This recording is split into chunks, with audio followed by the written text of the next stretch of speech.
His most important work was on sound and optics.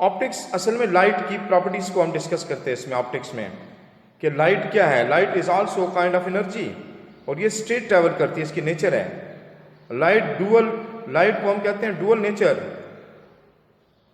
اس کی dual nature ہوتی ہے, as a view بھی ہوتی ہے, اس کو کنسیڈر کرتے ہیں, اور ایز اے پارٹیکل بھی.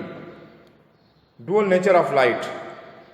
تو اس نے آپٹکس کے بارے میں بھی ڈسکس کیا ہے. He explained the idea that gold cannot be made from other metal. اس نے یہ بھی ایکسپلین کیا تھا کہ سونا جو ہے وہ باقی میٹل سے نہیں بنتا, نہیں بن سکتا. بل He produced many research on monograph, مکالمے, میٹیورولوجی, موسمیات کے بارے میں, اور اسپیسیفک گریوٹی کے بارے میں. اسپیسیفک گریوٹی ریشو ہے, ریشو آف کس چیز کی, density of a given sample of a liquid divided by density of the reference liquid which is water. ان دونوں کی ریشو کو اسپیسیفک گریوٹی کہتے ہیں. اینڈ آن ٹائڈس کے بارے میں بھی اس نے ڈسکس کیا تھا. ٹائڈس کیا ہوتے ہیں, سمندروں کے اوپر مد و جزر جس کو اردو میں کہتے ہیں, پانی کا ایز اے ہول موو کرنا ٹورڈز لینڈ, اور لینڈ سے پھر واپس سمندر کی طرف جانا, اس کو ٹائڈس کہتے ہیں. ٹائڈس کیوں بنتے ہیں, یہ گریویٹیشن پل کی وجہ سے, چاند اور سورج کی. جب چاند اپنی پوری پوزیشن میں ہوتا ہے فل چاند, تو یہ چیزوں کو اٹریکٹ کرتا ہے, تو اس وجہ سے پانی کو بھی اٹریکٹ کرتا ہے. ایز اے ہول پانی نہیں اوپر جا سکتا, تو ایز اے ہول موو کرتا ہے, پانی میں لہریں بن جاتی بڑی بڑی, ان کو کہتے ہیں ٹائڈس. سورج کی وجہ سے بھی ہوتے ہیں. تو جب مون فل ہوتا ہے تو ٹائڈس بہت زیادہ ہوتی ہیں. آپ کبھی سمندر کی سائڈ پہ جائیں, جیسے کراچی میں کلفٹن ہے, تو آپ جب دیکھیں 14ویں رات یا 15ویں رات کا چاند ہو, تو آپ دیکھیں تو سمندر کی سائڈ پہ بہت بڑی بڑی موجیں, لہریں آپ اس لینڈ کی طرف موو کرتی ہیں. اسی کو ٹائڈس کہتے ہیں, پانی کا آنا جانا, ایب ٹائڈ اینڈ فلڈ ٹائڈ. اس کے ساتھ ساتھ He did considerable work on medicine too. Medicine پر بھی اس نے بہت کام کیا ہے.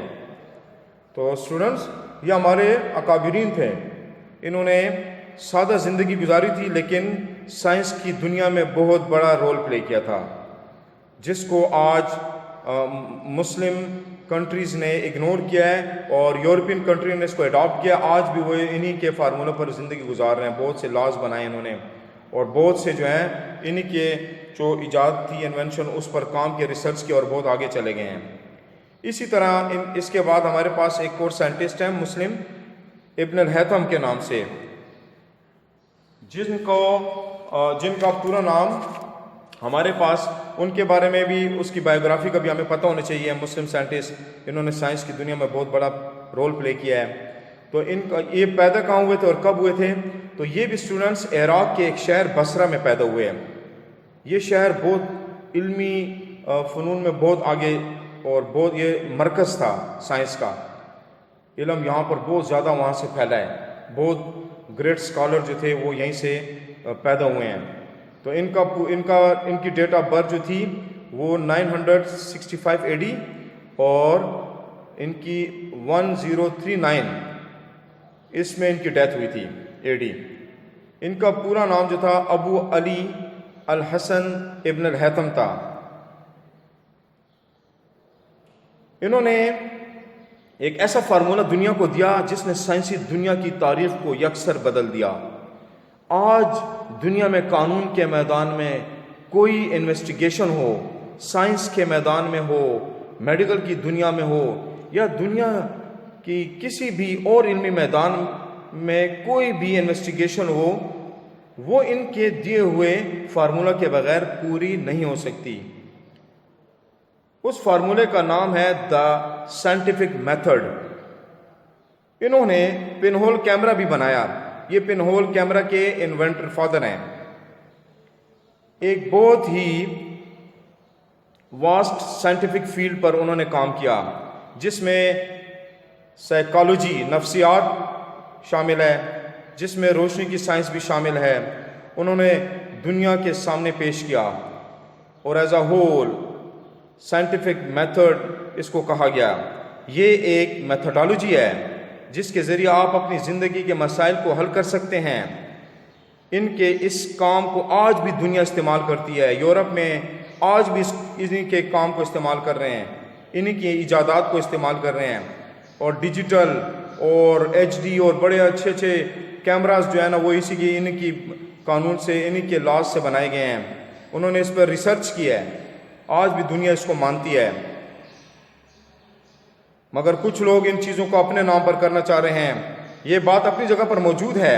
فار ایگزامپل راجر بیکن یا فرانسس بیکن کو کریڈٹ انہوں نے دیا کہ یہ کام انہوں نے بنایا ہے، لیکن ایکچولی آج بھی دنیا مانتی ہے کہ یہ ابن الہیثم کا ہی کارنامہ ہے۔ اس کے انوینٹر ابن الہیثم ہی ہیں ایکچولی۔ 1015 میں ان کی ایک کتاب پبلش ہوئی جس کا نام کتاب المناظر ہے۔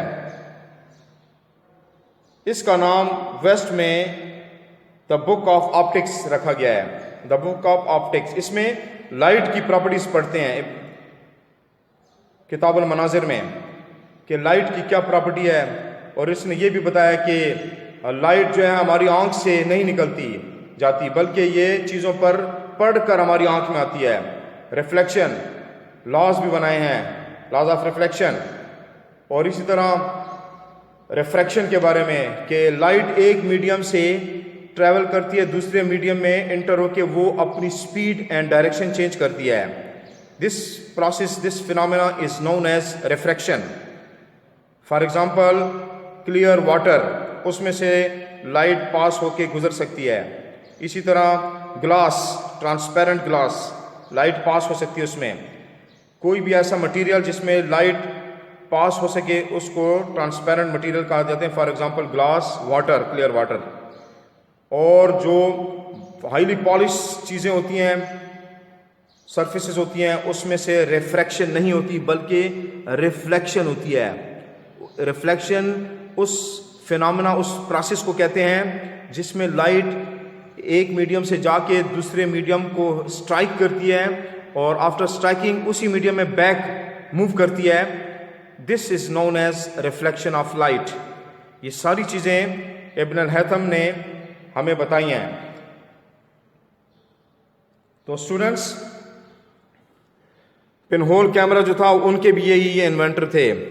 ہمیں چاہیے کہ آج بھی ہم انہی کی بکس کو اسٹڈی کریں اور اس پر ریسرچ کریں، اور دنیا میں ہم جو ہے ٹیکنالوجی میں بہت آگے نکل جائیں۔